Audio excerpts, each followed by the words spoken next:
Domestic abuse is a really poorly understood subject matter. Very few people recognise that it's a societal problem, not an individual problem. Very few people recognise the huge numbers of women who experience domestic abuse in this country. A staggering 1 in 3 women will experience domestic abuse.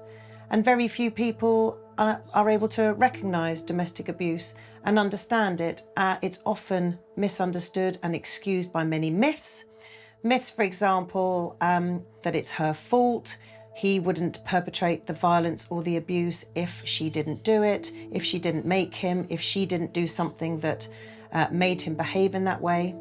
Yet the truth is no one can be responsible for another person's behaviour. That's that person's only choice.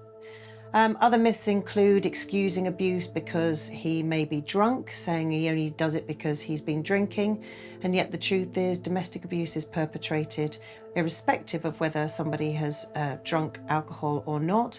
It is a pattern of behaviour that is systematic and purposeful and happens day in, day out, irrespective of drinking or otherwise. And the same to be said of stress. Lots of people say he only hit her or controlled her because he was stressed, he lost his job. That's no reason and no excuse for perpetrating domestic abuse.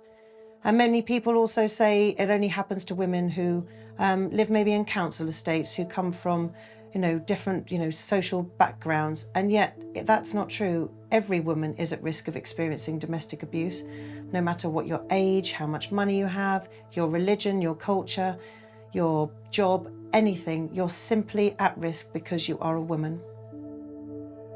If anyone watching is experiencing domestic abuse, or if anyone knows anyone who might be experiencing domestic abuse, please reach out and access support. We've got a website, refuge.org.uk, which has a wealth of information that you can find support through. And we also run the National Domestic Abuse Helpline, which is a free phone number. It runs every hour of every day of the year. So please call and speak to one of our expert team. Support is non-judgmental and confidential, and we are there to talk through your options and to work with you to keep safe.